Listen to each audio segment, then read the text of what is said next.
Subscribe and click the bell icon to turn on notifications. Viewers, এই ভিডিওতে Microsoft এক্সেলে প্রায় ব্যবহৃত হয় এরকম 10টা ইম্পর্টেন্ট ফর্মুলা নিয়ে আমরা আলোচনা করব। শুরুতেই আমরা যে ফর্মুলাটা নিয়ে আলোচনা করব সেটা হচ্ছে সাম। ভিউয়ার্স, আপনারা এখানে বেশ কিছু নাম্বার দেখতে পাচ্ছেন।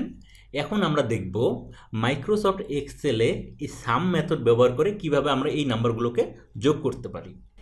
এর জন্য আমাদেরকে যেটা করতে হবে, যেই সেলে আমরা যোগফলটাকে দেখাতে চাচ্ছি ওই সেলটাকে সিলেক্ট করতে হবে। এরপর এখানে টাইপ করতে হবে ইকুয়াল, তারপর আমাদেরকে টাইপ করতে হবে মেথডের নামটা সাম। দেখেন সাজেশনে সাম মেথডের নামটা চলে আসছে। এখান থেকে আমরা এটাকে সিলেক্ট করব, তাহলে দেখবেন একটা ফার্স্ট ব্র্যাকেট শুরু হয়ে গেছে। এরপর এখানে আমাদেরকে দিতে হবে যে নাম্বারগুলো যেগুলো আছে এগুলোর রেঞ্জটা এখানে দিয়ে দিতে হবে। আমরা এখানে দেখেন D5 থেকে D11 পর্যন্ত যে রেঞ্জটা সেটা এখানে দিয়ে দেব। দেখেন D5 টু D11, ঠিক আছে। এরপর আমরা ফার্স্ট ব্র্যাকেটটা ক্লোজ করে যদি এন্টার প্রেস করি, তাহলে দেখেন এই নাম্বারগুলোর যে যোগফল সেটা এখানে চলে আসছে, ঠিক আছে। ভিউয়ার্স, এরপরে আমরা যে মেথডটা নিয়ে কথা বলবো সেটা হচ্ছে সামইফ। সাধারণত নর্মালি কোনো নাম্বার যোগ করার ক্ষেত্রে আমরা সাম মেথডটাকে ব্যবহার করে থাকি, কিন্তু কোনো কন্ডিশনের সাপেক্ষে কোনো কিছু যোগ করার প্রয়োজন পড়লে সেক্ষেত্রে আমরা সামইফ মেথডটাকে ব্যবহার করে থাকি। সাপোজ একই টাইপের ডাটা, সিমিলার ডাটা কতগুলো আছে, এর যে যোগফল এটা ক্যালকুলেট করার জন্য আমরা সাম মেথড ব্যবহার করে থাকি। আপনারা এখানে একটা লিস্ট দেখতে পাচ্ছেন, এখানে বিভিন্ন গ্যারেজে বিভিন্ন টাইপের কতগুলো গাড়ি আছে সেগুলো এখানে দেয়া আছে, ঠিক আছে। এখানে আপনারা যদি লক্ষ্য করেন, দেখেন টয়োটো একটা গ্যারেজে আছে 100, আবার টয়োটো আরেকটা গ্যারেজে আছে 200। একইভাবে হোন্ডা একটা গ্যারেজে আছে 200, আরেকটা গ্যারেজে আছে 100, আরেকটা গ্যারেজে আছে 50, ঠিক আছে। এইভাবে সিমিলার যে ডেটাগুলো এগুলোর যোগফল আমাদের ক্যালকুলেট করার জন্য সামইফ মেথডটাকে ব্যবহার করতে হয়, ঠিক আছে। শুরুতে আমরা সাপোজ আমরা হোন্ডা যেটা আছে, হোন্ডা টাইপের গাড়ি কতগুলো আছে বিভিন্ন গ্যারেজে এর যোগফল ক্যালকুলেট করব। এর জন্য আমাদেরকে যেটা করতে হবে, দেখেন ইকুয়াল টাইপ করতে হবে। এরপর আমাদেরকে দিতে হবে মেথডের নাম সাম ইফ। দেখেন সাজেশনে সামইফ মেথডটা চলে আসছে, এটাকে আমরা সিলেক্ট করে দিব। এরপরে দেখেন এই যে বিভিন্ন টাইপের যে গাড়ি আছে এই রেঞ্জটাকে শুরুতে আমাদেরকে দিয়ে দিতে হবে। দেখেন টয়োটো থেকে হোন্ডা পর্যন্ত যে রেঞ্জটা আছে এটা আমরা এখানে দিয়ে দিলাম। এরপর দিতে হবে কমা, তারপর আমরা কোন টাইপের গাড়ির যোগফল ক্যালকুলেট করতে যাচ্ছি, হোন্ডার, এই হোন্ডার যে এন্ট্রিটা সেটা আমাদেরকে দিয়ে দিতে হবে। এরপরে এই যে বিভিন্ন টাইপের যতগুলো গাড়ি আছে অর্থাৎ যে নাম্বারগুলোকে আমরা যোগ করব সেটার রেঞ্জ আমাদেরকে এখানে দিয়ে দিতে হবে। দেখেন এইখান থেকে মানে শেষ যে ডেটা আছে এই পর্যন্ত যে রেঞ্জটা সেটা আমরা এখানে এন্ট্রি দিয়ে দিলাম। এরপরে দেখেন আমরা ফার্স্ট ব্র্যাকেটটাকে ক্লোজ করব। ক্লোজ করার পর যদি আমরা এন্টার প্রেস করি, তাহলে দেখেন হোন্ডা আছে টোটাল কয়টা, 350টা। কীভাবে দেখেন, এই একটা গ্যারেজে হোন্ডা আছে 200, এই একটা গ্যারেজে হোন্ডা আছে 100, 300, এই একটা গ্যারেজে হোন্ডা আছে 50, 350, ঠিক আছে। একইভাবে আমরা যদি এখন দেখতে চাই যে টয়োটো গাড়ি টোটাল কতগুলো আছে, এর জন্য আমাদেরকে যেটা করতে হবে, দেখেন টয়োটো,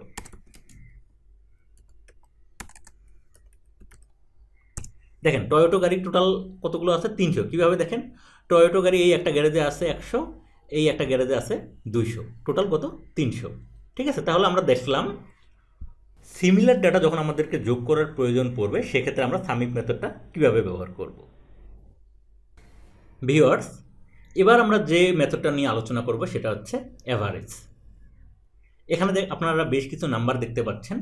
এবার আমরা দেখব মাইক্রোসফট এক্সেলে অ্যাভারেজ মেথডের সাহায্যে কিভাবে অনেকগুলো নাম্বার থেকে আমরা এর অ্যাভারেজ ক্যালকুলেট করতে পারি। এর জন্য আমাদেরকে যেটা করতে হবে, যেই সেলের মধ্যে আমরা অ্যাভারেজ ক্যালকুলেট করতে চাচ্ছি সেই সেলটাকে সিলেক্ট করতে হবে, দেন এখানে টাইপ করতে হবে অ্যাভারেজ। দেখেন সাজেশনের মধ্যে মেথডটা চলে আসছে, এটাকে আমরা এখন সিলেক্ট করে দিব। এরপরে দেখেন যেই নাম্বারগুলোর আমরা অ্যাভারেজ ক্যালকুলেট করতে চাচ্ছি ওই নাম্বারগুলোর রেঞ্জটা এখানে দিয়ে দিতে হবে। তাহলে আমরা রেঞ্জটা এখানে দিয়ে দিচ্ছি। এরপর ফার্স্ট ব্র্যাকেট ক্লোজ করতে হবে। এরপর যদি আমরা এন্টার প্রেস করি, তাহলে দেখেন এই যে কটা নাম্বার এখানে দেয়া আছে এই নাম্বার কটার অ্যাভারেজ এখানে চলে আসছে, ঠিক আছে। ভিউয়ার্স, এবার আমরা যে মেথডটা নিয়ে আলোচনা করব সেটা হচ্ছে কাউন্ট। কাউন্ট মেথড ব্যবহার করে সাধারণত নাম্বার কতগুলো আছে এটা কাউন্ট করা হয়ে থাকে।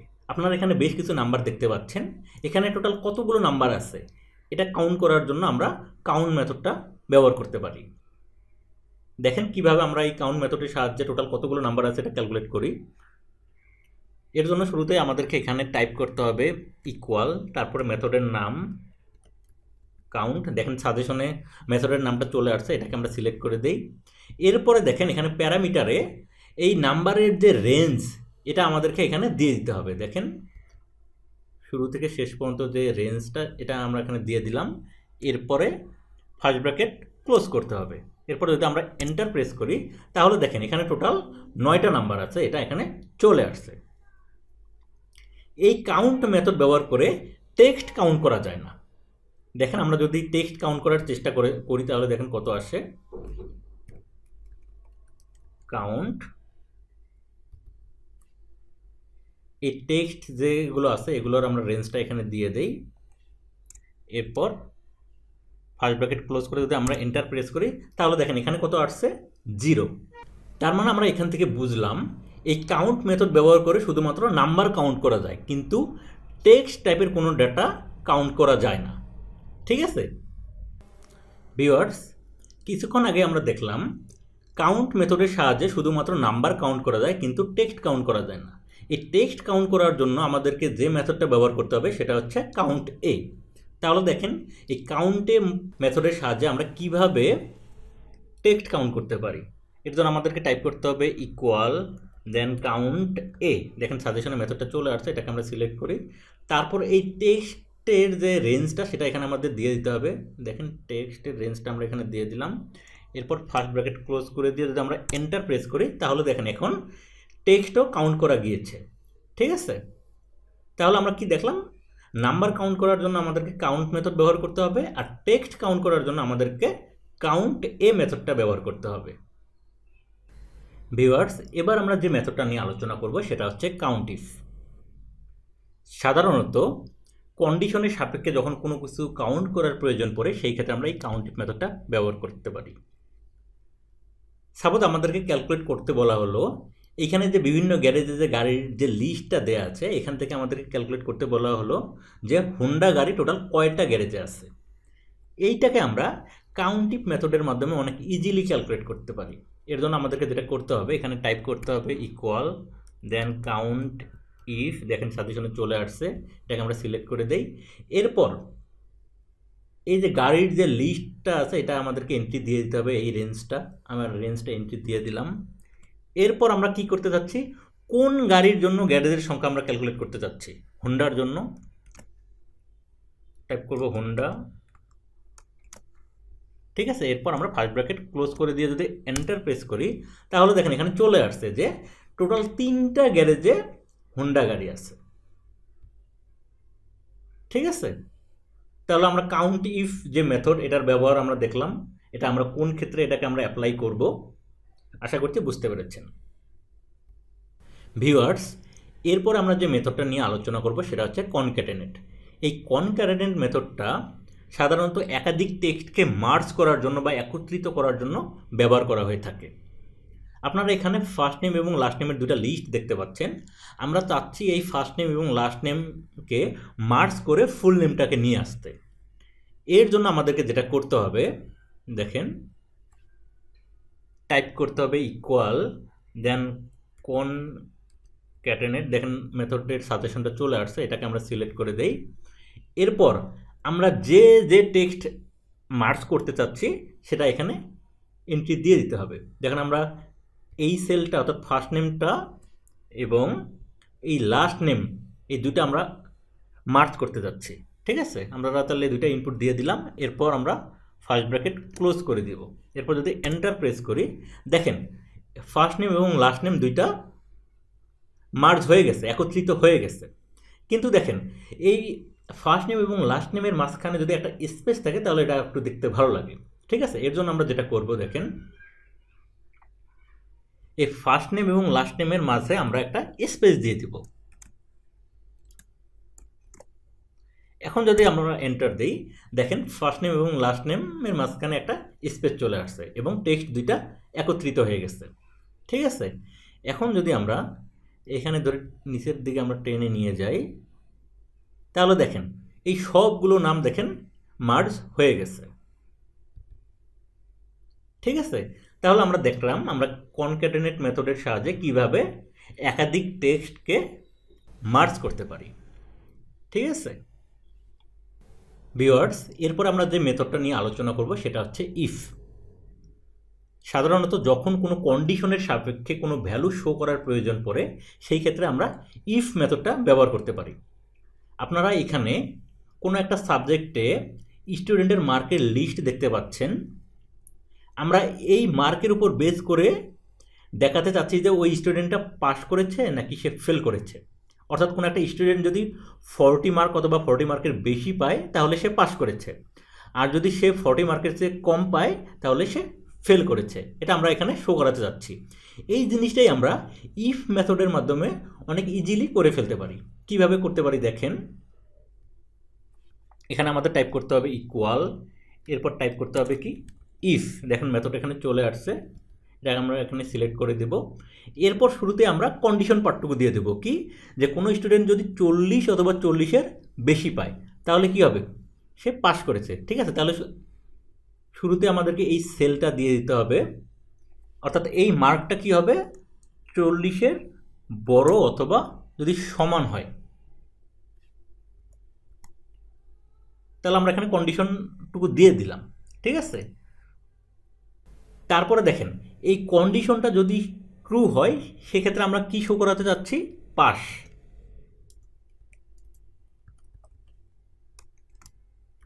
আর এই কন্ডিশনটা যদি ফলস হয় সেক্ষেত্রে আমরা কি শো করাতে যাচ্ছি, ফেল। অর্থাৎ কোনো স্টুডেন্ট যদি 40 অথবা 40-এর বেশি পায় তাহলে সে পাস করবে, আর যদি ওই স্টুডেন্ট 40-এর কম পায় তাহলে সে কী করবে, ফেল করবে। এখন যদি আমরা এন্টার প্রেস করি তাহলে দেখেন চলে আসছে কি পাস। অর্থাৎ এই 50 যে মার্ক এটা কি 40-এর চেয়ে বড়, এই জন্য এখানে পাস চলে আসছে। এখন যদি আমরা এটা নিচের দিকে টেনে নিয়ে যাই তাহলে দেখেন পাস এটা কি 40-এর চেয়ে ছোটো, এই জন্য ফেল চলে আসছে। 55 এটা কি 40-এর চেয়ে কি বড়, এটা কি পাস চলে আসছে। 33 এটা কি 40-এর চেয়ে ছোটো, এই জন্য ফেল চলে আসছে। ঠিক আছে, দেখেন 40 পাস, 90 পাস, 0 ফেল, 71 67 44 সবগুলো কি 40-এর চেয়ে বড়, এই জন্য এখানে পাস চলে আসছে। তাহলে আমরা কি দেখলাম, কোনো কন্ডিশনের সাপেক্ষে যখন আমরা কোনো ভ্যালু শো করাতে যাচ্ছি সেই ক্ষেত্রে আমরা ইফ মেথড ব্যবহার করে সেই কাজটা ইজিলি করতে পারছি। আশা করছি বুঝতে পেরেছেন ভিউয়ার্স। এরপর আমরা যে মেথডটা নিয়ে আলোচনা করব সেটা হচ্ছে ভিলুকআপ। এই ভিলুকআপ মেথডটা ব্যবহার করা হয় সাধারণত কোনো একটা স্পেসিফিক কলাম থেকে ভ্যালু সার্চ করে নিয়ে আসার জন্য। সাপোজ আমরা চাচ্ছি যে আমরা যখন রেজাউল করিমের নাম টাইপ করব সে আমাদেরকে এই যে ইমেল কলামটা আছে এখান থেকে রেজাউল করিমের ইমেলটা আমাদেরকে দিয়ে দিবে। ঠিক আছে, এই কাজটা করার জন্য আমরা ভিলুকআপ যে মেথড এটা ব্যবহার করতে পারি। ঠিক আছে, এটা আমরা কিভাবে করব দেখেন। সাপোজ দেখেন এখানে রেজাউল করিমের আমরা এখানে নাম এন্ট্রি দিয়েছি। এখন আমরা চাচ্ছি যে আমরা এই রেজাউল করিমের ইমেলটা এখানে নিয়ে আসব। এটা আমরা কিভাবে করব দেখেন, আমাদের টাইপ করতে হবে ইকুয়াল, তারপর ভি লুকআপ। দেখেন মেথডটা অলরেডি চলে আসছে, এটাকে আমরা সিলেক্ট করে দিব। এরপরে দেখেন আমরা কার ইমেল নিয়ে আসতে যাচ্ছি, রেজাউল করিমের। ঠিক আছে, এই সেলটাকে আমরা এন্ট্রি দিয়ে দিলাম। এরপর আমাদেরকে এই যে ফুল যে টেবিলটা এই টেবিলটা এন্ট্রি দিয়ে দিতে হবে। এই টেবিলটা আমরা সিলেক্ট করে দিয়ে দিলাম। ঠিক আছে, এরপরে দেখেন আমরা কি সার্চ করতেছি, ইমেল সার্চ করতেছি। ইমেল এই টেবিলের কয় নাম্বার কলাম, 2 নাম্বার কলাম, এটা আমাদেরকে এখানে এন্ট্রি দিয়ে দিতে হবে। ঠিক আছে, এরপরে দেখেন আমরা কি এক্স্যাক্ট ম্যাচ করাতে যাচ্ছি, হ্যাঁ এক্স্যাক্ট ম্যাচ করাতে যাচ্ছি, এখানে এজন্য আমরা দিয়ে দিব 0। ঠিক আছে, এরপরে দেখেন ফার্স্ট ব্র্যাকেটটা ক্লোজ করে যদি আমরা এন্টার প্রেস করি তাহলে দেখেন রেজাউল করিমের যে ইমেল সেটা এখানে চলে আসছে।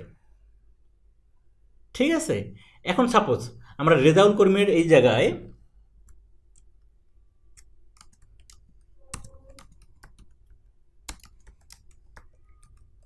সবুজ সরকার দিয়ে যদি আমরা এন্ট্রি দেই তাহলে দেখেন সবুজ সরকারের যে ইমেল সেটাও এখানে চলে আসছে। একইভাবে যদি আমরা এখানে দেখেন এখন যদি আরিফ আহমেদ দিয়ে যদি আমরা এন্টার প্রেস করি তাহলে দেখেন আরিফ আহমেদের যে ইমেল সেটাও এখানে চলে আসছে। সেমভাবে আমরা ফোন নাম্বার এবং অ্যাড্রেসও আমরা এখান থেকে এই টেবিল থেকে সার্চ করে নিয়ে আসতে পারি। আশা করছি বুঝতে পেরেছেন। ভিউয়ার্স, এবার আমরা দেখব মাইক্রোসফট এক্সেলে কীভাবে ড্রপ ডাউন লিস্ট তৈরি করতে হয়। ভিউয়ার্স, কিছুক্ষণ আগে আপনারা এখানে লক্ষ্য করেছেন যে আমরা ডেটা সার্চ করার জন্য বারবার এখানে টাইপ করতেছিলাম, একবার রেজাউল করিম, একবার সবুজ সরকার, একবার আরিফ আহমেদ। ঠিক আছে, এই কাজটাই যদি আমরা এখানে একটা ড্রপ ডাউন লিস্ট তৈরি করতে পারি তাহলে আমাদেরকে বারবার টাইপ করতে হবে না। ঠিক আছে, তাহলে এবার আসুন আমরা দেখি যে আমরা মাইক্রোসফট এক্সেলে কীভাবে ড্রপ ডাউন লিস্ট তৈরি করতে পারি। এর জন্য আমাদেরকে কী করতে হবে, যে সেলের মধ্যে আমরা ড্রপ ডাউন লিস্টটা তৈরি করতে চাচ্ছি সেখানে আমাদের সিলেক্ট করতে হবে। এরপর আমাদেরকে দিতে হবে ডেটা ট্যাবে। ঠিক আছে, এরপর দেখেন এখানে ডেটা ভ্যালিডেশন একটা অপশন আছে, এখানে যদি আমরা সিলেক্ট করি তাহলে দেখেন এখানে একটা উইন্ডো চলে আসছে। ঠিক আছে, উইন্ডোর এখানে দেখবেন এই যে দেখেন এখানে একটা অপশন আছে অ্যালাউর এখানে একটা ড্রপ ডাউন লিস্ট আছে, এখান থেকে আমাদের সিলেক্ট করতে হবে লিস্ট। ঠিক আছে, এরপর এই সোর্সের মধ্যে আমরা যে ভ্যালুগুলোর লিস্ট তৈরি করতে চাচ্ছি সেটা ওই রেঞ্জটা এখানে দিয়ে দিতে হবে। ঠিক আছে, আমরা এই নেমের একটা এখানে লিস্ট তৈরি করতে চাচ্ছি, ড্রপ ডাউন লিস্ট, এই জন্য আমরা এখান থেকে এই নেমের রেঞ্জটা এখানে দিয়ে দেব। ঠিক আছে, তাহলে দেখেন এখানে নেমের যে রেঞ্জটা এখানে চলে আসছে, এরপর আমরা দিয়ে দেব ওকে। ঠিক আছে, এখন লক্ষ্য করেন দেখেন এই সেলের পাশে একটা ড্রপ ডাউন লিস্ট তৈরি হয়ে গেছে। এখানে যদি আমরা সিলেক্ট করি দেখেন সবগুলো নামই এখানে চলে আসছে, এখান থেকে আমরা যে কোনো নামই সিলেক্ট করতে পারবো। সাপোজ দেখেন আমরা এখানে সবুজ সরকার সিলেক্ট করলে সবুজ সরকারের ইমেলটা চলে আসছে। এখন যদি আমরা এখানে সামিউল সরকার সিলেক্ট করি দেখেন সামিউল সরকারের ইমেলটা এখানে চলে আসছে। ঠিক আছে, তাহলে আমরা দেখলাম যে মাইক্রোসফট এক্সেলে কীভাবে ড্রপ ডাউন লিস্ট তৈরি করতে হয়। ভিউয়ার্স, আজকে আমরা মাইক্রোসফট এক্সেলের যে ইম্পর্টেন্ট যে 10টা ফর্মুলা ছিল সেগুলো নিয়ে আলোচনা করলাম। আশা করছি আপনারা বুঝতে পেরেছেন। আর আজকের ক্লাসটা যদি আপনাদের ভালো লেগে থাকে অবশ্যই লাইক করবেন, শেয়ার করবেন এবং যারা সাবস্ক্রাইব করেননি প্লিজ সাবস্ক্রাইব করবেন। Thank you.